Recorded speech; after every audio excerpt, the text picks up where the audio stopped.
ತಮ್ಮ ಪಕ್ಷದಲ್ಲೂ ಕೂಡ ಸಾಕಷ್ಟು ಬೆಳವಣಿಗೆ ಆಗ್ತಾ ಇದೆ. ಸೋಮಶೇಖರ್ ಮತ್ತೆ ಹೆಬ್ಬಾರ್ ಅವ್ರನ್ನ ಪಕ್ಷದಿಂದ ಉಚ್ಚಾಟನೆ ಮಾಡಿದ್ದಾರೆ. ಇನ್ನು ನೋಡ್ರಿ ಅವ್ರು ಉಚ್ಚಾಟನೆ ಮಾಡ್ತಾರೆ ಅನ್ನುವಂಥ ಸುದ್ದಿ ಕೂಡ.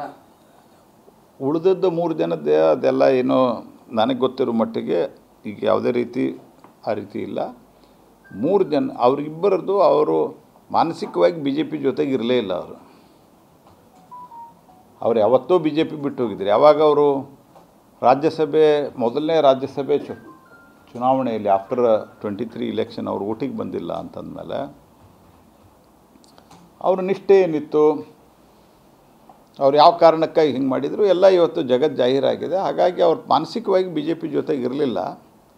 ಮತ್ತು ಅಸೆಂಬ್ಲಿಯಲ್ಲೂ ಸಹಿತ ಬಿ ಜೆ ಪಿಯ ಲೀಡರ್ ಆಫ್ ಅಪೋಸಿಷನ್ನು ವಿಪ್ ಕೊಡ್ತಾ ಇರುವಂಥದ್ದು ವಿಪ್ ಸೂಚನೆಗಳನ್ನು ಅವ್ರು ಪಾಲನೆ ಮಾಡ್ತಿರಲಿಲ್ಲ. ಹಾಗಾಗಿ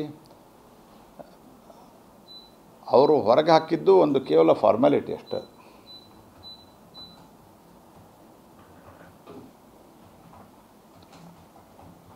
ಈಗ ಬಹುತೇಕರಿಗೆ ಸರ್ ಪಕ್ಷದಲ್ಲಿ ಕೆಲವೊಂದಿಷ್ಟು ಭಿನ್ನಮತೀಯ ಚಟುವಟಿಕೆಗಳನ್ನು ಯಾರು ನಡೆಸ್ತಾ ಇದ್ರು ಅಂಥವ್ರಿಗೆ ಯಾವುದೇ ರೀತಿಯ ಕ್ರಮವನ್ನು ತೆಗೆದುಕೊಳ್ತಾ ಇಲ್ಲ ಅನ್ನೋದ್ರ ಬಗ್ಗೆ ಕಾರ್ಯಕರ್ತರುಗಳ ಚರ್ಚೆ ಆಗ್ತದೆ ಸರ್. ಈಗ ನೋಡ್ರಿ, ಈಗ ಯಾವುದೇ ಭಿನ್ನಮತೀಯ ಚಟುವಟಿಕೆ ಇಲ್ಲ ಅಲ್ಲಿ.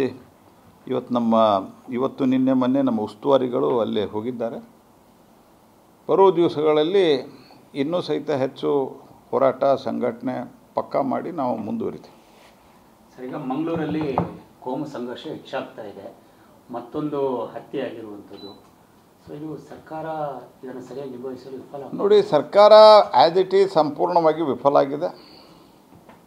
ಲಾ ಆ್ಯಂಡ್ ಆರ್ಡರ್ ಮೇಂಟೈನ್ ಮಾಡೋದರಲ್ಲಿ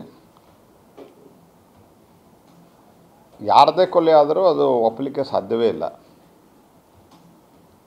ಆದರೆ ಸರ್ಕಾರ ಕಾನೂನಾತ್ಮಕವಾಗಿ ಈ ಒಂದು ಮತಾಂಧ ಶಕ್ತಿಗಳ ವಿರುದ್ಧವಾಗಿ ಕ್ರಮ ತೆಗೆದುಕೊಳ್ಳದೇ ಇರುವ ಕಾರಣದಿಂದಾಗಿ ಈ ಸ್ಥಿತಿ ನಿರ್ಮಾಣ ಆಗ್ತದೆ. ಈಗ ಹುಬ್ಬಳ್ಳಿಯ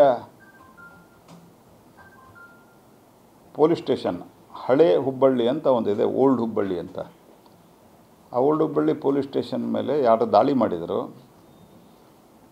ಅಲ್ಲಿದ್ದಂಥ ಅಧಿಕಾರಿಗಳು ಅವತ್ತು ಹೇಳಿದ್ದು ಮತ್ತು ಅವರು ಚಾರ್ಜ್ ಶೀಟ್ನಲ್ಲೂ ಬರೆದಿದ್ದಾರೆ. ನಾವು ಇನ್ನು ಒಂದು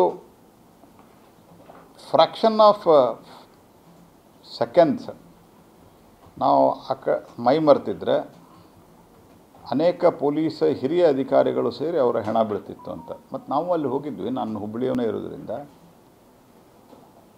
ಪೊಲೀಸರ ಮೇಲೆ ಹಲ್ಲೆ ಮಾಡಲಿಕ್ಕೆ ಪ್ರಯತ್ನ ಮಾಡಿದವರು ಕೇಸ್ ವಿತ್ಡ್ರಾ ಮಾಡಿದರು, ಅಮಾಯಕರು ಅಂಥೇಳಿ. DJ ಹಳ್ಳಿ KJ ಹಳ್ಳಿದ್ದು ಪ್ರಸ್ತಾವನೆ ಇದೆ. PFIದವರು ಕೇಸುಗಳನ್ನು ವಿತ್ಡ್ರಾ ಮಾಡ್ತಾರೆ. ಮತ್ತು ಅವರಿಗೆ ಮತೀಯ ಶಕ್ತಿಗಳಿಗೆ ಸಹಜವಾಗಿ ಅನ್ನಿಸ್ತದೆ ನಮ್ಮದೇ ಸರ್ಕಾರ ಇದು, ಹಿಂಗಾಗಿ ಏನು ಬೇಕಾದ್ದು ಮಾಡಿದ್ರು ನಡೀತದೆ ಅಂತ. ಆವಾಗಿದು ಒಂದಕ್ಕೊಂದು ಸಂಘರ್ಷ ಬೆಳೀತಾ ಇದೆ. ಆದರೆ ಯಾವುದೇ ಕಾರಣಕ್ಕಿರಲಿ, ಅದು ಹಿಂದೂ ಇರಲಿ, ಮುಸ್ಲಿಮ್ ಇರಲಿ, ಯಾರೇ ಇರಲಿ, ಕ್ರಿಶ್ಚಿಯನ್ ಇರಲಿ, ಪರಸ್ಪರ ಹತ್ಯೆ ಮಾಡೋದು ಒಂದು ಪರಿಹಾರ ಅಲ್ಲ.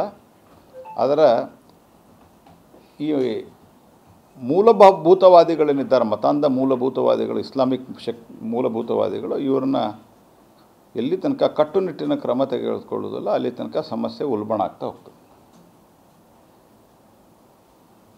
ಸರ್, ಈಗ 2 ವರ್ಷಗಳ ಸಾಧನೆ ಏನಿದೆ ಕಾಂಗ್ರೆಸ್, ಆ ಸಾಧನೆಯ ವಿರುದ್ಧ ಟೀಕೆ ಮಾಡಿದ್ದಾರೆ ಅಂತ ಹೇಳಿ ಬಿಜೆಪಿಯ ವಿರುದ್ಧ ದೂರು ದಾಖಲಿಸೋದಕ್ಕೆ ಕಾಂಗ್ರೆಸ್ನವರು ಮುಂದಾಗ್ತಾ ಇದ್ದಾರೆ.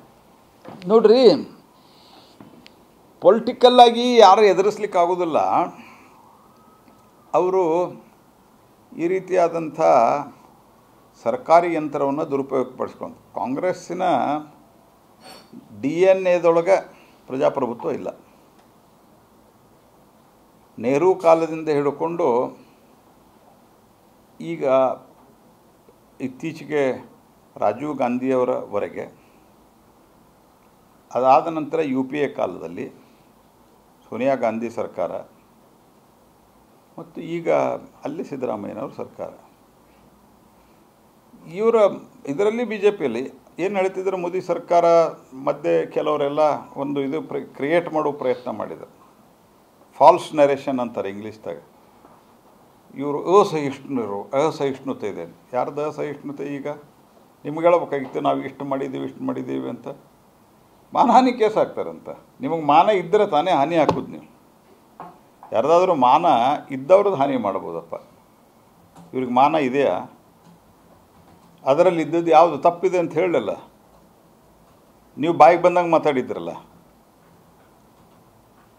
ಮತ್ತು ಅಲ್ಲಿ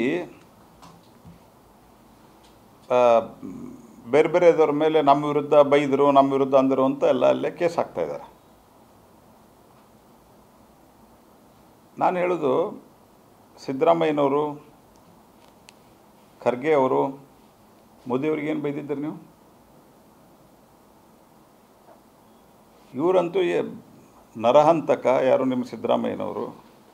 ಇವರು ವಿಷಸರ್ಪ. ಯಾರು ಕೇಸ್ ಹಾಕಿದ್ರು ನಿಮ್ಮ ಮೇಲೆ?